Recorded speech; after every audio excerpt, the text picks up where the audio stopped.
নমস্কার, কেমন আছেন? স্বাগত জানাই অপুর ঘরকন্যা।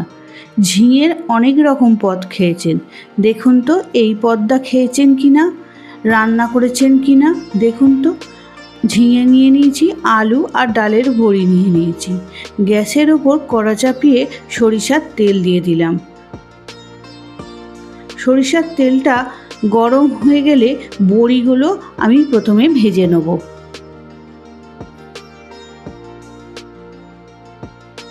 বড়িগুলো ভাজতে দিয়ে দিয়েছি, একটু নাড়াচাড়া করে ভেজে নিচ্ছি।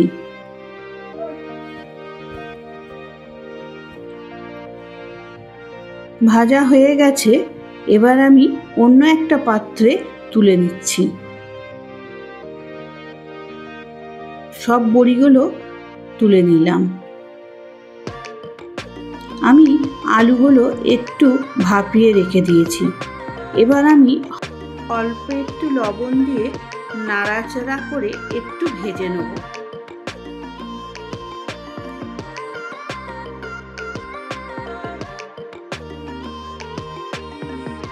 ভাজা হয়ে গেছে, এবার একে একে অন্য একটি পাত্রে আমি আলুগুলো তুলে রাখছি।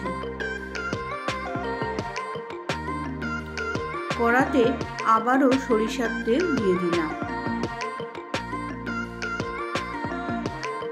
এখানে বড় চামচের 2 চামচ সরিষার তেল আছে। 1 চামচ রাঁধুনি ফোড়ন আর 1 চামচ কালো জিরে ফোড়নের জন্য দিয়ে দিলাম।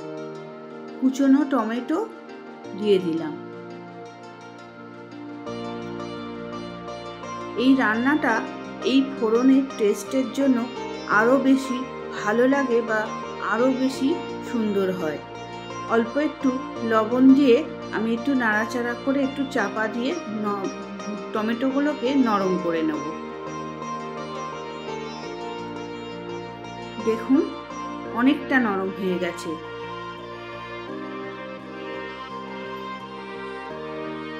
গরমের দিনে এই রকম একটা রেসিপি হলে আর কিচ্ছু লাগবে না, খুব ভালো লাগে, করে দেখবেন।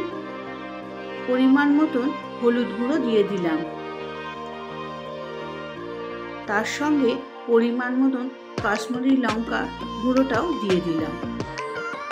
একসঙ্গে সবগুলো একটু ভালো করে ভেজে নিচ্ছি।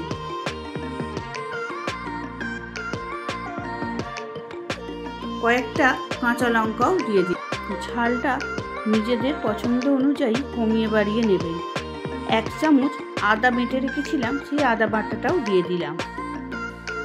একসঙ্গে মশলাগুলো ভালো করে রান্না করে নিচ্ছি। কেটে রাখা ঝিঙেগুলোও দিয়ে দিলাম।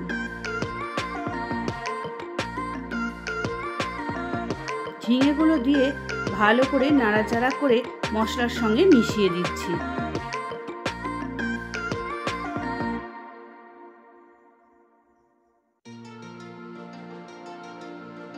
পরিমাণ মতন লবণও দিয়ে দিলাম। লবণের সঙ্গেও মশলা ঝিঙে একসঙ্গে খুব ভালো করে মিশিয়ে দিচ্ছি। পরিমাণ মতন চিনিও দিয়ে দিলাম। চিনিটা দিয়েও খুব ভালো করে মিশিয়ে নিচ্ছি।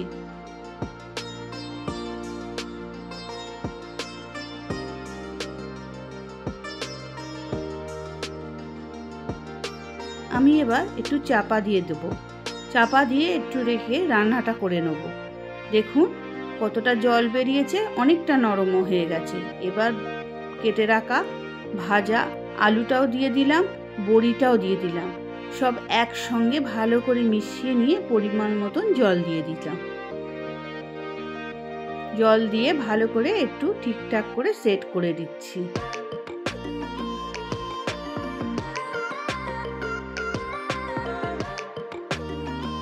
দেখুন ফুটতে শুরু করেছে। এবার আমি একটু চাপা দিয়ে দিয়ে রান্নাটা করে দিলাম। দেখুন রান্নাটা পুরোপুরি কমপ্লিট হয়ে গেল। একটু ওপর থেকে সরিষার তেল দিয়ে দিলাম। এবার আমি নামিয়ে নিচ্ছি। দেখুন পুরোপুরি কমপ্লিট হয়ে গেছে। দারুণ স্বাদের একটি ঝোলের রেসিপি, ঝিঙের বড়ার ঝোল। এত ভালো টেস্টের হয় বলার কথা না। নমস্কার, ভালো থাকবেন, এখানেই বিদায় নিলাম।